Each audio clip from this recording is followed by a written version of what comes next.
And Caitlin sopoci-belknap is on the line with us, the National Field Director of Move to Amend, movetoamend.org. Hey, Caitlin. Hi, Tom. Good to be here again. Thanks for joining us again. Tell us you've got big news. We have big news. The We the People Amendment, which is Move to Amend's amendment, is being introduced into Congress this week. We had a press conference yesterday with Congressman Rick Nolan from the Duluth, Minnesota area, who's our lead sponsor, and Mark Pocan from the Madison, Wisconsin area is also a lead sponsor of the We the People Amendment, as Move to Amend wrote it in 2011. Mm-hmm. We've got to get Mark Pocan back on this show. He's been on the show a number of times from back when he was outing Alec, as a state legislator. He's an amazing guy. Great. He's great, and we're really happy to be working with him. Yeah. So is this a resolution or an actual amendment that's been put into Congress? Well, in Congress, actually, the amendments are labeled as resolutions. So it'll be a resolution. It'll have a resolution number, but it's an amendment. It doesn't really change Move to Amend's strategy, as you know, and probably your listeners are familiar. Move to Amend is a grassroots national campaign that is working to amend the Constitution to abolish corporate personhood and money is speech, and we are focusing, primarily at the local, although we're working up to the state level. So what this represents is really Congress responding to us. These two folks, came to us and are interested in working with us, but we're not going to start, lobbying everyone in Congress now. We still know that our job is to build a movement to, when we really focus on Washington, D.C., be so strong, so large, so powerful, so organized that they'll have no choice but to do what we tell them to. So it'll be like the amendment to lower the voting age to 18. It'll go in March and come out in August, as I recall. That's where we want to be, and we know that there's still a long ways to go, but we're very excited about meeting this benchmark, honestly, faster than we thought we were going to. Yeah, it's pretty amazing. I mean, on this program, I talk a lot about the parade. That when enough of us get out in the streets, metaphorically, sometimes literally, but when the parade is big enough, politicians notice the parade and say, hey, wait a minute, that's a critical mass of people. That's a big parade. I need to be out in front of that parade. They jump in front of the parade, hoist a flag, and say, this is my parade. Yeah.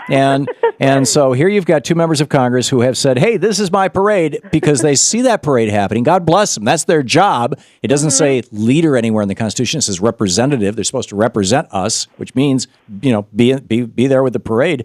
And I think this is spectacular.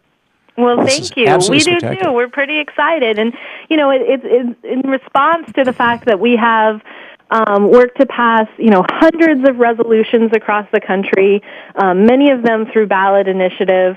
Literally tens of millions of people have had the opportunity to vote on a constitutional amendment, calling for a constitutional amendment. And the thing is, they always vote yes. 80% of Americans, poll support for this amendment.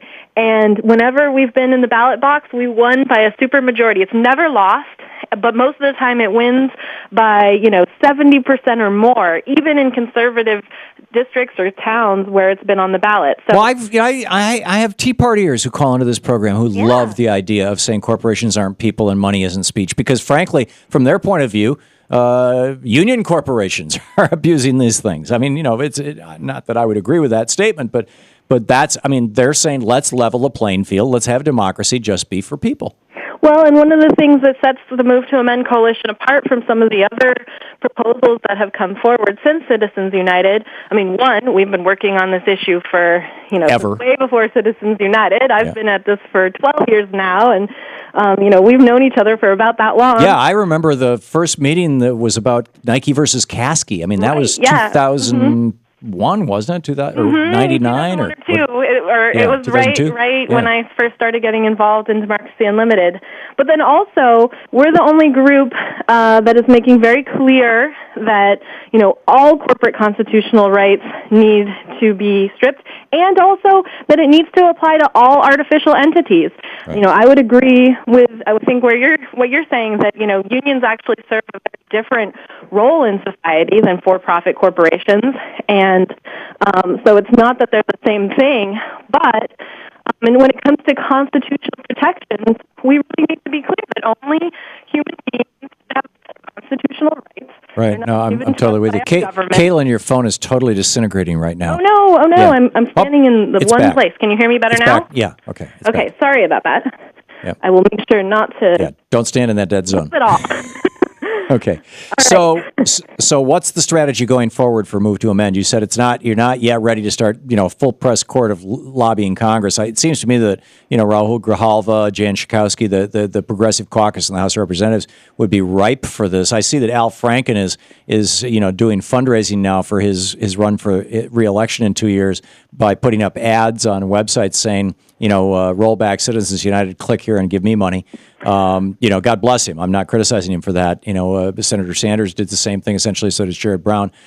So you've got people who are using this issue, which is, I think, a great thing. That means that they're recognizing the parade. Where do you go from here? Where does MoveToAmend.org go from here, other than asking every single person who is watching or listening to this program to go to MoveToAmend.org right now and sign up if you haven't already? Sign our petition. We have over 260,000 people who are part of the campaign in various ways. One thing that we need to do is make sure that everyone understands that it's not just about Citizens United, because Citizens United, if we just overturn Citizens United, that's not going to do enough. So these Congress that only does about 10% of enough. Right. That just takes us back to where we were a couple of years ago. 2009, when corporations ran our country and money bought our politicians. Yeah, so we're talking about going back to founding principles. Yes, exactly, and we need to be crystal clear about that. So we do need to educate our elected officials and our fellow citizens to understand that, because Citizens United has created a lot of energy, and we need to make sure we're clear about where we're going with that energy. But we're going to continue to focus on local resolutions, on state resolutions, once we have built enough groundswell in local communities. And I actually would love to be on your program again in the future to talk about an exciting bill in Minnesota. Okay, we will do that, Caitlin, and Sean will get back with you. MoveToAmend.org. Caitlin, thank you.